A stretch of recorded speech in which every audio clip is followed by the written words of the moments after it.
Welcome back to the deep dive. So if you're someone who values time, you know the ultimate goal is, well, it's efficiency.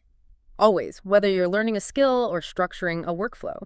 And today, we're applying that same critical lens to physical fitness. We have a very specific source, a workout plan called Day 24, Full Body Strength and Cardio Burn Home Workout. hmm And we're going to treat this routine less like a list of exercises and more like an optimization matrix. A blueprint designed to squeeze everything, muscle tone, endurance, fat burn, into just 25 or 30 minutes. And that's really the mission for you, the listener. We're going to study the architecture of this plan. How do they actually manage to hit three very demanding goals: fat loss, muscle toning, conditioning, with basically zero equipment? Right. The answer has to be in the structure, the timing. We're looking for why every single second of this routine is justified. And that time constraint is the big draw, isn't it? The source promises these comprehensive results, and the equipment list is, it's basically nothing. None, it says, with optional water bottles. It's designed to eliminate every excuse you could possibly have. Exactly. So we need to figure out how the structure itself delivers that ultimate efficiency. Maximum output for minimum input. Okay, so let's start with the big picture. You've got the three goals: fat burn, muscle toning, and cardiovascular endurance. And the way it hits all three is by breaking the workout into four very distinct timed sections: warm-up, strength, a cardio finisher, and then a cool down. Right. This structure is what prevents it from just being, a gentle jog or a bunch of slow exercises. Each part serves a very specific purpose. Let's start with the bookends then, beginning with that 4-minute warm-up. I have to say, 4 minutes feels like a decent chunk of time for a routine this short. It does, but it's a non-negotiable investment. It's about injury prevention, sure, but it's also about making sure you can actually perform the main workout effectively. So what's in it? The source lays out 4 one-minute segments. They start you with jumping jacks just to get the heart rate going. Yeah. But then it immediately goes into arm swings and shoulder rolls. And this isn't just about loosening up the joints, it's a neurological prep. It's waking up the stability you'll need for things like push-ups later on. Okay, so from general heart rate to specific upper body prep, Uh-huh. and then it shifts to the lower body with 1 minute of bodyweight squats. Exactly, firing up the biggest muscles in the body. And the final minute is high knees, but, and this is great detail, the plan says to do them slow. Slow. That's interesting. Why not go hard? Well, it keeps the dynamic stretch going, it raises your body temperature, but it avoids tiring out the muscles before you even get to the strength work. It's saving that explosive energy for the end. Ah, for the finisher. Smart. It is. It's very smart sequencing. In the other bookend, the cool down is also 4 minutes. This seems more straightforward. 30 seconds each for a quad stretch, hamstring stretch, and a chest opener. Yeah, very targeted repair for the muscles you just worked hard. But then look at what follows. A full minute of child's pose and another minute of just deep breathing. So it's not just about stretching muscles. No, not at all. This is about regulating your nervous system. That deep breathing tells your body the intense fight or flight part is over. It actually speeds up the physiological recovery process. It shows the designer was thinking about the whole system, not just tired legs. Okay, so now for the main event, the core engine. The full body strength circuit. This is the bulk of the workout, and it's where muscle toning and cardio really start to blend. They absolutely do. And the format is a circuit performed for 3 full rounds. And the timing here seems critical. The source specifies 40 seconds of work, followed by only 20 seconds of rest. That 40-20 split is the most crucial decision in the whole plan. Think about it. If the goal is just muscle toning, you'd want more rest to lift heavier or do more reps, right? So why only 20 seconds? Well, following the logic of the plan, it must be that the short rest is there to keep the cardiovascular intensity high. Precisely. It's the engine of efficiency. 40 seconds is long enough to get that time under tension to fatigue the muscles, but 20 seconds is absolutely not enough for your heart rate to come down. So you're turning a strength workout into a cardio workout at the same time. You're double dipping. You're taxing the muscle fibers for toning while keeping the oxygen demand high for endurance. It's brilliant. Okay, let's walk through the 5 exercises in this circuit. First up, squats. Of course. It's the heaviest compound movement you can do with just body weight. It activates the biggest muscle groups, legs, glutes, core, and that sets the metabolic pace for everything else. Then, after that big lower body demand, it shifts to push-ups, a horizontal push. Chest, shoulders, triceps. And notice the plan specifically includes a modification.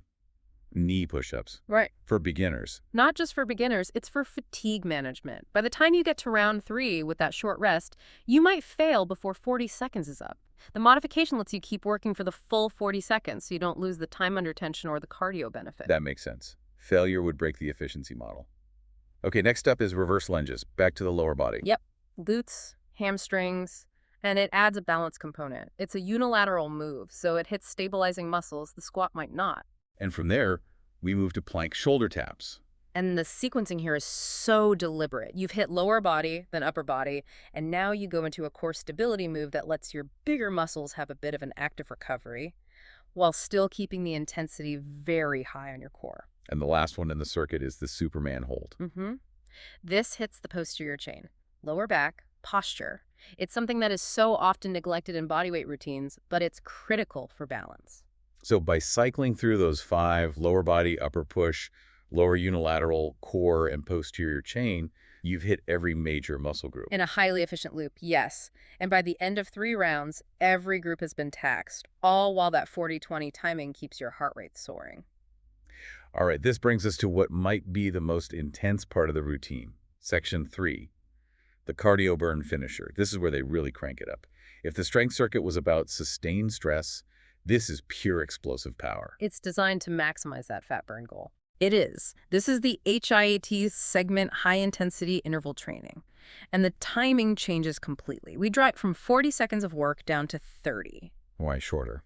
Because the change signals a shift from sustained effort to maximal effort.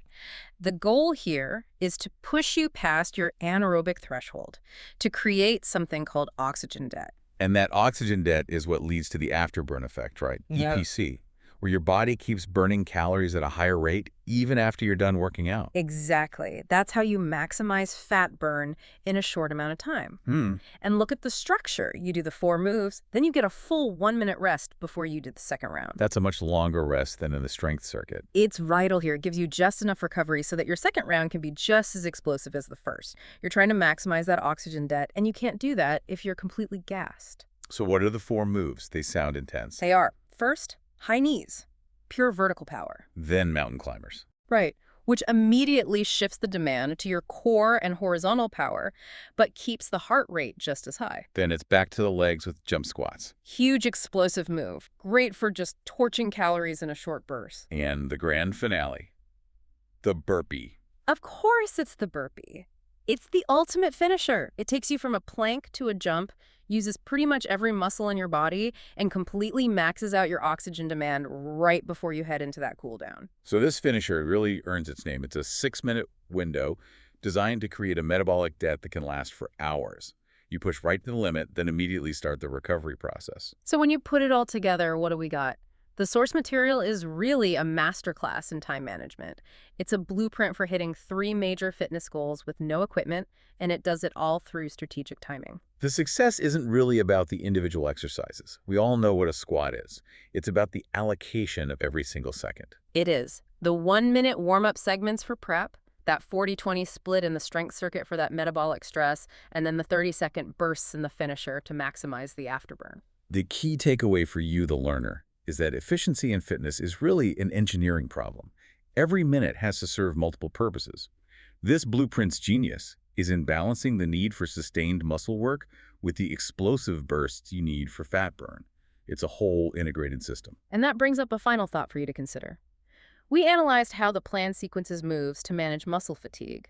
But what about psychological fatigue? Interesting. Think about the 2 core phases. You have the sustained grinding difficulty of the 40-20 strength work, and then you have the all-out explosive terror of the 30-second cardio bursts. Which one of those is actually harder to stick with day after day? And what does the answer to that question tell you about what the designer of this plan was really prioritizing? Exactly. It's something to think about. A fascinating question. The intersection of human motivation and physiological design.